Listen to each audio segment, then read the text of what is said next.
Let's get to some of these questions that I'd sent you. These Yeah, Tom Petty let's 10 go for it. questions, and we'll see what you come up with. Because Awesome. this is usually interesting, and yeah, you can be as long or as short as you like with these, and I'll probably Cool. prompt. But again, the worst question for any fan: if you had to pick only one Tom Petty album, which is your Yeah. favorite? I will go with Wildflowers.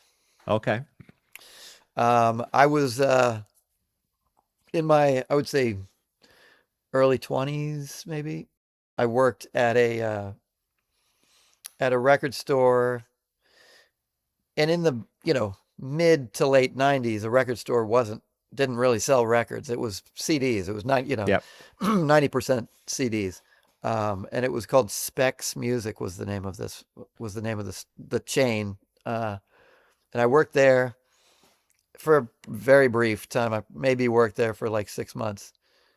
Um, but when I worked there, it was right at the time that Wildflowers came out. And okay, as as clerks at a record store, one of the only real benefits of working there was that we got to play our own music, play our favorite music, whatever we were into at the time, within reason, obviously. Um, and Wildflowers had just come out, and I must have put it on at least once every shift for yeah, the entirety of my employment there. And so that one kind of like has a real solid solid place in my top favorite records of all time. yeah. So I would definitely have to go with that one. Yeah. So let me ask you this then as a follow-up question, because this is another thing that I talk about with people, especially if it's like, more middle-aged guys and people close to my Yeah. age. Yeah. If you're listening to that record at 20 or 25, whatever it might be, in that sort Hmm. of age range, I think you're going to appreciate the artistry, the songwriting, the chops, Yeah. the music itself.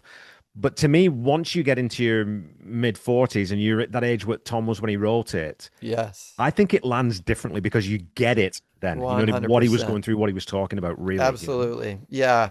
When, in my 20s, when I was listening to it, it was just a great collection of songs. And I just enjoyed the sound of it and the way that the songs made me feel, you know what I mean? Yeah. But there is a real, there is a real sense of life experience with those songs. You know what I Yeah. mean? That I think you're right. I think you don't really fully um, get the effect until you kind of reach a certain age. Yeah. And yeah, that's definitely the case for me. It definitely hits harder now than it did back then.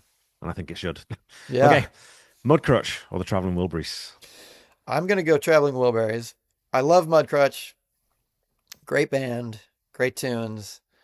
Um, but Wilburys was more a part of my actual, Right. experience, kind of like musical, you know what I mean? I wasn't exposed to Mudcrutch until obviously way later. Um, Whereas Wilburys was huge in, like the late 80s, early 90s, kind of when it Yeah. came about. And I think I still have it somewhere. It's probably in a box of CDs in the garage, but I have like the full set of all the Traveling Wilburys recordings. It's like a three Yeah. CD box thing, you know what I mean? Yep. And it also came with like a DVD of the kind of like behind the scenes documentary about the Yeah. recording that they did and stuff like that. It's just they're great tunes. They're very well recorded, and it's like some of the greatest music makers Yeah. of the 20th century. I mean, of all time, really, Yeah. honestly. So yeah, I'll go Wilburys on that one. It's funny to watch because I watched that again recently. Someone had posted it in one of the Discord servers that I'm in who isn't really a huge Petty fan or anything. Yeah. I said, "Oh, Kev, have you ever seen this?" Yeah, I've seen it a few times, but I Yeah, of watched it again course. anyway. I'm like, anytime you just when it's just like Gonzo, kind of someone with a camera, and you just spin around, and there's Jeff Lynne, and there's Roy Orbison, and there's Bob Dylan, and there's George Harrison. It's like it's It's insane. bizarre. Yeah, it's just a round table of, the best to have ever done it, Yeah. and just relax too, right? And like I Yeah, always just go back chill. to me is they're just making music for the fun of it. They don't need to make that Exactly. record. They're probably losing money on the deal because they're interrupting Probably. with their own albums. They're Yeah, competing with yeah, their own yeah. albums. There's no business reason to do it other than we just enjoy hanging out and playing ukulele and Yeah, hanging around at George's house, So, absolutely. Yeah, yeah, yeah, for sure. okay, if you could have joined the Heartbreakers on stage for one song, what would it be? And would you play or sing? Oh, I would definitely not sing because they can handle that part of it. I would want to play guitar, and for me, it would probably be I maybe it seems weird, but "Don't Come Around Here No More" is a song that I just I love it. It's a weird song. It Yep. doesn't, it's kind of like it feels like a song that was kind of put together in the studio, but there's something that they do with it live where, and I've seen them do it. I've only seen Company and the Heartbreakers twice live. Oh, you did seem live. Okay. I got to see him twice. Once in I think like 2008 in Tampa, and that was with my wife. We went together, and again, that was kind of like me realizing, kind of in real time, Right. how big a fan I was of Yeah. Tom Petty and the Heartbreakers. Like, I know every word to every one of these songs that they played for 2 hours, you know. And so yeah, so saw him once in 2008, and then once on the very last tour in 2017, Okay. in Tampa. It was like literally probably about a month before he passed, and they were on the last leg of that last tour, Yep. and they were unbelievable and amazing. And both times they played "Don't Come Around Here No More," and there's something that they do with it that just turns the whole room, the whole arena into some uplifting, there's a vibe that is created by those guys, that you know combination of musicians on stage and that song, that kind of, it's greater than what it should be, you know what Yeah. I mean? Like, Yep. it's not the best song he ever wrote for sure, but when they play it live, somehow it's just, you feel like you're a part of it, and it's bigger and better than the sum of its parts, So Yeah. I would love to be on stage for that one. Well, we were talking earlier about, having to figure out the whistling parts, and when you do that Yeah, song yeah. live. But my friend Randy, who's I was talking about, who records all my songs, he's a gigging musician too, and he says that, when you record a song in the studio, that's the studio version. Then you're almost having to figure out how to do a cover version of your own song A when hundred you go out percent. live, right? That's So, exactly, yeah. That's kind of what I was talking about yeah, with Save the Sound. That's one that we kind of wrote and built up in the studio, that we're now having to contend with yeah. trying to figure out how to play live. Yeah. And Don't Come Around Here No More is it because, like you said, I mean, it is it's a drum machine, and Yeah, yeah. it's got, Stan ends up playing drums on it, and it's not really got a lot of guitar until the double time at the end, and Yeah. it's this thing. But I mean, I don't know if you've seen that live version from was it the oh man, I can't think of the name of the tour now, the Integrate Wide Open tour, and Oh, yeah, yeah. it's the big stage set, and Mike Yeah. starts off right with that With that. 5 minute guitar intro, whatever it is. Yeah, dude. Yeah. Yeah, And it's yeah. this big theatrical piece. It's like, because I remember when I started this pod, and I wasn't a huge Pettyhead at that point, Right. but that's when I thought, well, they probably never did that one live, because how the hell would you do that song live? Right, And right. then when you watch, you're like, oh, that's how you do that song live. Oh, Fair enough. that's how you do it. Yeah. Yeah, exactly. Okay, so who would be your dream opening act at a Tom Petty and the Heartbreakers concert, and who opened when you saw them? So the first time in 2008, it was Steve Winwood, and that was Nice. badass. Yeah, Yeah. that band was incredible, amazing. And then when we saw them in on the last tour, we did it as a kind of band excursion. Okay. So it was, we came out of band expense fund, Yeah. to buy our tickets to go, and we went together and we saw him, uh, and that was with oh man, I'm blanking on it right I'm now. It trying to was think.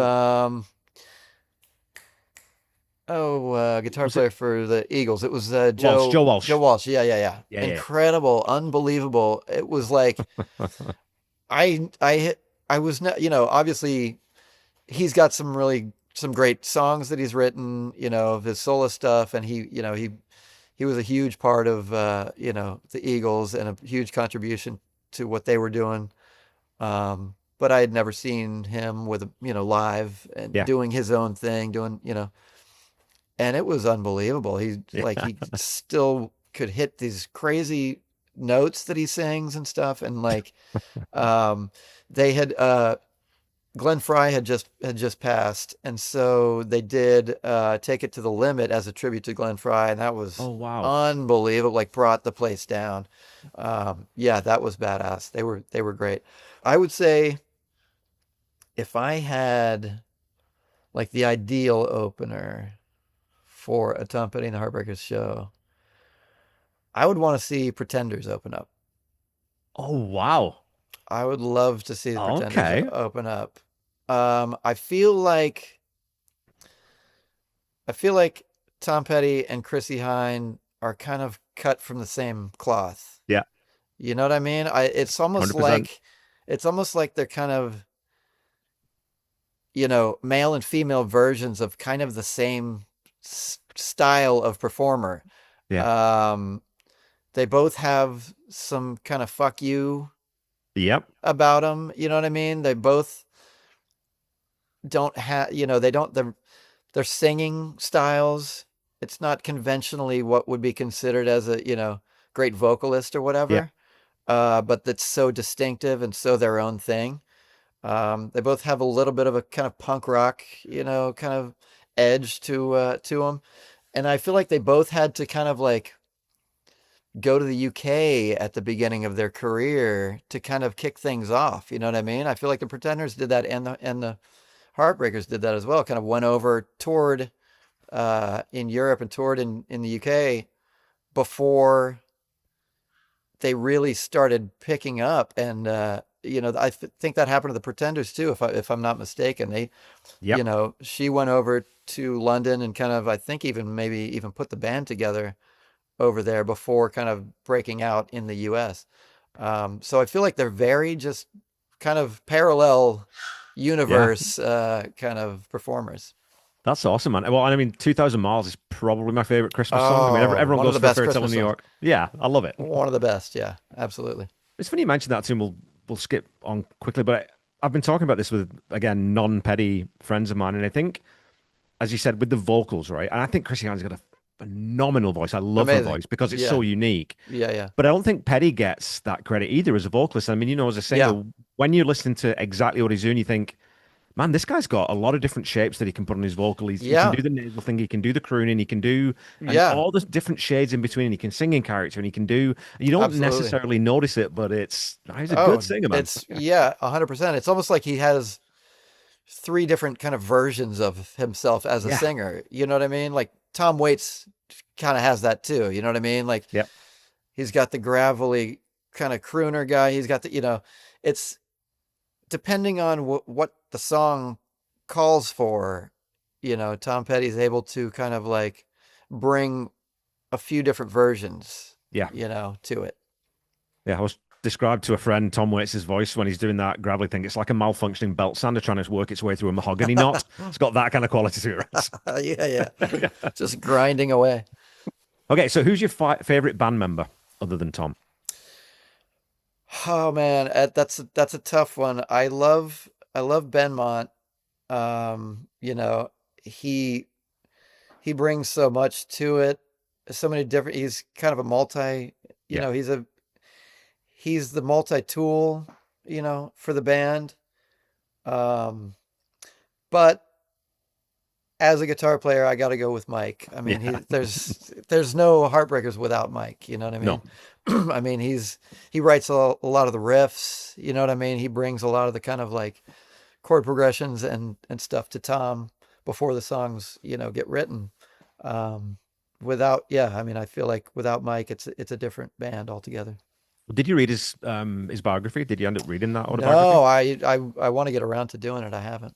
Yeah, well worth reading. And to me, it sort of really drives home that thing with Mike Campbell. Apart from being like a supremely talented technical guitar player, Hmm. brilliant parts writer, Yeah, but the yeah, other part that I always think about is, especially once Boys of Summer was a massive hit. yeah, Like a lot of guys in his position would have thought, well, hang on a minute, I could probably go and start writing a lot of my own stuff and put it out and working with other people, and I could probably make a bit of money here.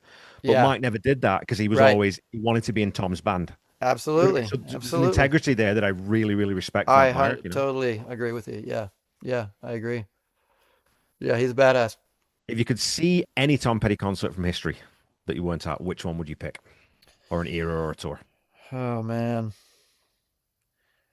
I mean, I gotta, I would have to see, Damn the Torpedoes era. Okay. I mean, you know what I mean? Like, I want to see how it started. You know what I mean? I want to see Yeah. what they were, what kind of fucking piss and vinegar they were Yeah. bringing to the stage in those Yeah. days. Well, Yeah, that's it. that's That's the other that funny thing era. because when I got into Petty, because I sort of, you know him as the free falling guy, and he's the California hippie with the long hair Yeah, yeah, yeah. and that guy, and then forward. But you don't realize that that guy was a maniac on stage when he was in Oh his man, mid it 20s. was He like, was, yeah, that was that, that the fuck you kind of attitude that he had yeah. about him back then. You know what I mean? And like, it never fully went away, but he definitely had more of it in those early days. I would love to have seen, some shows on that tour. Okay. Walls, Circus or Walls number three. So the big, Lindsey Buckingham rock piece or the more Yeah, stripped back. So I mean, I love them both. I actually have I have the Angel Dream nice. uh, vinyl. This one came Yeah. out for Record Store Day in I think 2021 maybe, Something and around there, yeah. I have that one too. It's beautiful. it's the blue vinyl one. Did you get that one? Yeah. Yeah. Um, and that one's got Walls number 3 on it. Yeah. It's a great version, but I personally have to go with the Circus version. I love the Lindsey Buckingham backup, Yeah. all the vocals, all the different kind of vocal ideas that are happening kind of at the same time on the big kind of chorus when it gets close to the end of the song. The 12 string guitar work on that Yeah. song is unbelievable.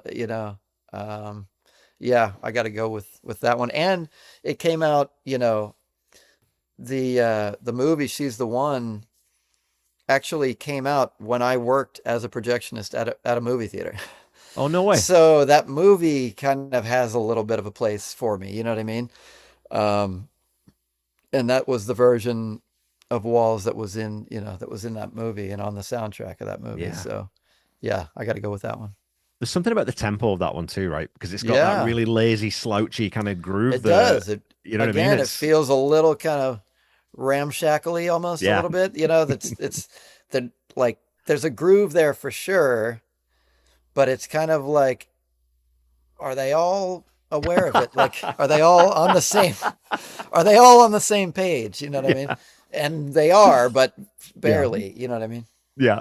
But they said that goes back to that precision of brilliant, talented musicians. They Yeah, can yeah. make it sound like, you know, Yes, 100%. make it sound like the song's shirt hasn't been ironed, but really Yeah. they know exactly where the creases are, right? So, Exactly. Yeah, yeah. That's well said. Yeah.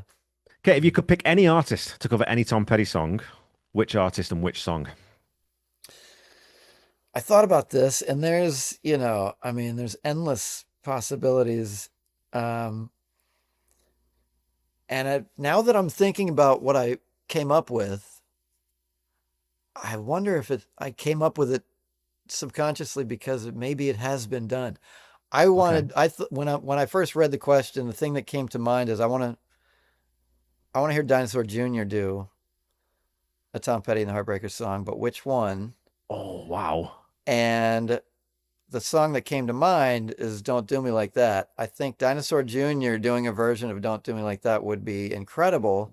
But Wow. now that I'm saying it, I'm wondering if that actually happened. I feel like there's something in my mind going that might have happened. I could be just kind of losing my brain right now, but I do feel like at some point Well, Dinosaur they've Jr.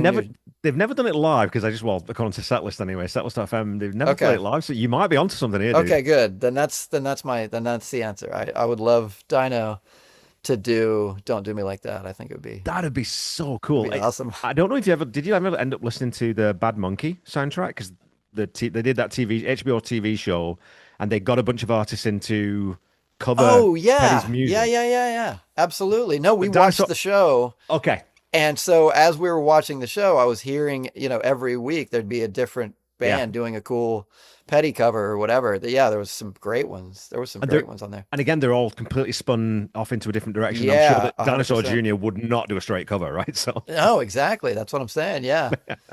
Yeah, that would be my I that'd love be it, man. I my love it. Okay, well, what song do you most frequently recommend to people who don't know Tom's music? Assuming that you keep him around and keep him in your life, which isn't, that's optional. So, right. Yeah.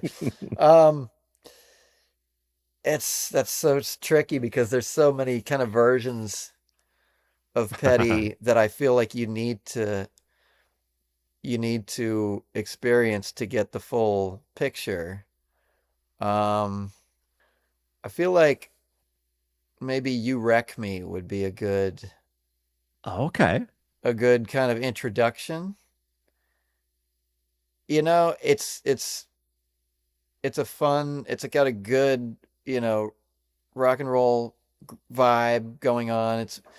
I don't know. That's such a hard question. There's so many different directions you could go with it. Um, but yeah, I think that'd be a good kind of if you've never heard Tom Petty and the Heartbreakers and you want to hear kind of a representation of what they do, I think that's a pretty good representation. And because I wrote these questions 4 and a bit years ago when I started the podcast, and Yeah, yeah. it's now the question that I can't take it out, but it's the one I like the least now because really, actually, the answer to it ends up being, well, it depends what the person's into because It kind of depends you on know the what I mean? person Like, if you yeah, and how well you know them. You know what I yeah, mean? yeah. What would if you don't mind me asking, what would your answer to that question be? Oh no, I have answered to these turn questions. the to turn the tables on you I here. can't remember what I said. I mean, I probably I would be bored and predictable and go for American Girl, I think, or Yeah, Free that's Falling, just because they true. are No, so that's true. accessible. But No, I think American Girl is right. I think American Girl is probably better. You Wreck Me's a great shout too, though, because and again, as a guitar player, that's one of those where you think, well, how the hell has no one done that riff before Totally. in that way? Totally. Like it's because they haven't, it's Yeah. No, no, no. I baffling. mean, it's that chord progression has been used, but not in that way and not in Yeah, that kind of context. You know what I mean? yeah. Yeah, I think either of those two. I think You Wreck Me or American Girl would be a good intro. Right on, man. Okay, last question out of these 10. Yep. Describe Tom Petty in 3 words. It may be corny to say, but rock and roll. Oh, cool. No one's used that before. I I like it. mean, he, you know, he grew up on it, Elvis, the Beatles, Chuck Berry, Little Richard, and I feel like he is kind of the greatest kind of personification of rock and roll. He lived his life, he lived and breathed it, for the entirety of his time on this planet. You know what I Yeah. mean? And yeah, I think that's I what think I that's what I got to say. Rock and roll. I think Tom would like that. I Cool. think he would find that cool, right? I So hope so. Yeah. yeah.